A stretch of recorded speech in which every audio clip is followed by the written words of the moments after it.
बात करेंगे। तो सबसे पहले आपको जोहार करते हैं और स्वागत है। आप बताइए जीतराम बेदिया के बारे में क्या जानते हैं, वो क्या थे? बहुत मजा लगे। जीतराम बेदिया जी रांची जिले के गगारी गांव में उसका जन्म स्थान था और उन्होंने जिस अंग्रेज जमाने में जिस समय अंग्रेजों ने सरकार चला रही थी, हुकूमत चला रही थी, उस समय यहाँ के लोगों को, जनताओं को बहुत शोषित और पीड़ित होना पड़ता था, जिसके खिलाफ में देशवासियों ने पूरे देश के अंदर लड़ा और उसी कड़ी में यह जीतराम बेदिया शामिल होकर इसके खिलाफ, अंग्रेजों के खिलाफ काफी संघर्ष किए और उसी में इनका ये कब का समय का बात है? 1802 में जन्म हुआ था, तो उसके लगभग 10 हालांकि वो बचपन से ही। चलिए आप बताइए, 1802 में जन्म होते हैं, उसके बाद बड़ा होने में थोड़ा समय लगा हुआ, तो ये कब का ये स्टोरी है जो वो संघर्ष किए थे? देखिए, सबसे पहले तो बचपन से ही उनका समाज के लिए काम करने में उनका पूर्ण रुचि था, इसलिए बचपन से ही उन्होंने अपने पिताजी से, जगन्नाथ बेदिया जी से सीखा। तलवारबाजी हो या फिर गुलेल चलाना हो, सारा चीज सीख लिए थे। और उसके बाद जैसे ही आपका इधर जब चल रहा था, पुलिस विद्रोह एक हो रहा था, पुलिस इधर आक्रमणकारी जो थे रामगढ़ में घुस चुके थे अंग्रेज के। और ये बात है लगभग बिरसा मुंडा के जन्म से 65 साल पहले।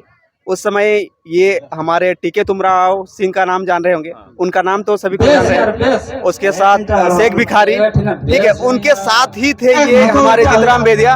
उस समय का इनका अंग्रेजों से लड़ाया था, लेकिन इनको किसी कारण से लिखा नहीं गया इतिहास में, दब गए। अभी धीरे धीरे लोग जानने लगे हैं। मतलब और क्या ये कारण रहा होगा? ये तो सरकार पालने की, ये तो समाज के लोग पालने की, इसके कारण जो है इसमें 2 रीजन बताया जाता है। सामने नहीं लाया गया समाज के सामने। इसमें 2 रीजन बताया जाता है। एक थे कि पहले ऐसा कहा गया था कि अगर यदि आप इसके बारे में मार तो दिया गया चुपके से। बांसेरगढ़ा एक था गगारी क्षेत्र में, वहां पर घोड़ा उनका था, घोड़े के साथ चलते थे जंगल में पूरा, तो उस समय मार दिया गया था। तो उस समय से उस गाढ़ा का नाम हो गया था घोड़ा गाढ़ा।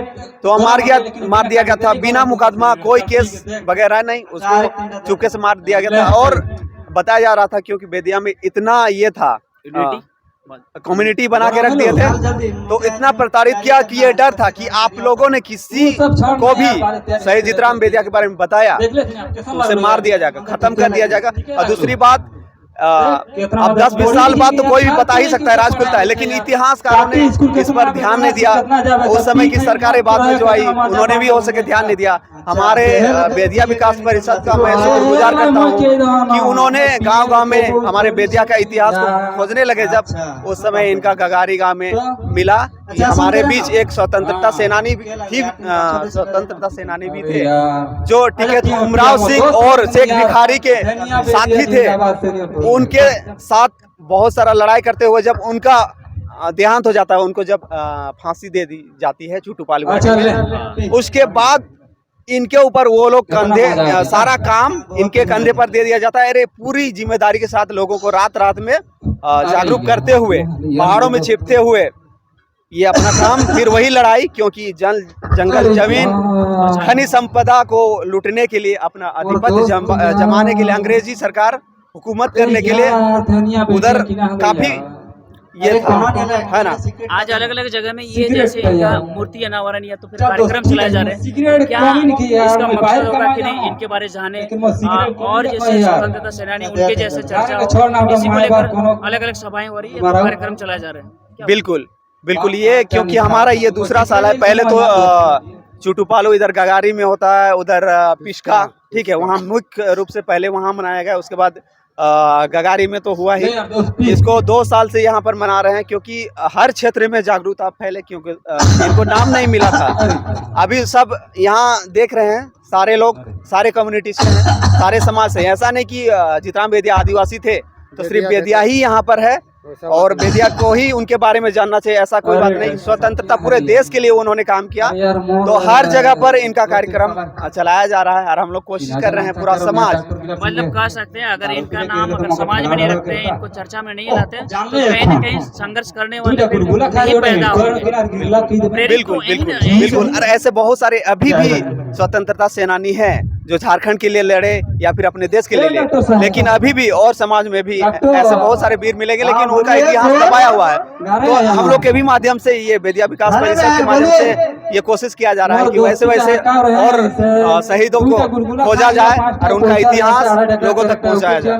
यहाँ पे लोग कहाँ से देखिए लोग आज देख पा रहे हैं, खास करके तो यहाँ ये क्षेत्र है टाटी सिंगारी थाना, इसमें 3-4 पंचायत तो ऐसे ही जुड़े हुए हैं। कुछ पंचायत, बरवादा पंचायत, हमारा टाटी पंचायत, सुरसु पंचायत, ये सभी पंचायत से इनका सोचिए कितना दूर से क्षेत्र पड़ा होगा। हालांकि और जगह पर बीसा में जाइएगा वहाँ भी मनाया जाता है, इधर आपका चिरकी में मनाया जाता है, बरवादा में मनाया जाता है, लेकिन यहाँ इतना अच्छा से हम लोग प्रोग्राम सेट करते हैं कि सभी जगह से, सभी पंचायत से लोग आते हैं, क्योंकि उनको जानना है अपने समाज के बारे में, एकजुट होना है। इसलिए देख सकते हैं यहाँ भीड़ को, देखिए आपको अंदाजा लगा सकते हैं कि एकजुट हो रहे हैं अब धीरे धीरे। आप क्या संदेश देना चाहेंगे इस कार्यक्रम के माध्यम से, क्योंकि आप कहीं न कहीं स्वतंत्रता जीतराम बेदिया के आप वंशज है, कहीं न कहीं वो चीज आपके अंदर में भी ये बिल्कुल है, बिल्कुल, तो क्या संदेश रहेगा? तो मैं संदेश यही देना चाहूंगा पूरे समाज को कि सबसे पहले तो उस समय हमारे जीतराम बेदिया थे,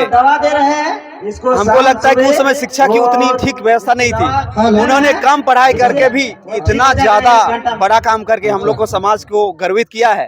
तो हम चाहेंगे तो सबसे पहले अपने समाज को, अपने बच्चों को सही शिक्षा दें। आज उनके पास तीर और कमान था, धनुष चियारी था, आज वो चीज काम नहीं देगा। हमको तीर और चियारी के रूप में और धनुष के रूप में हमारा पेन चलेगा, वही हमारा तीर के रूप में काम करेगा, और मुंह चलेगा वो धनुष के रूप में काम करेगा। तो अगर यदि शिक्षा का ये तीर चल जाता है तो हम सोचेंगे कि हर एक घर में एक जीतराम बेदिया जन्म ले लिया।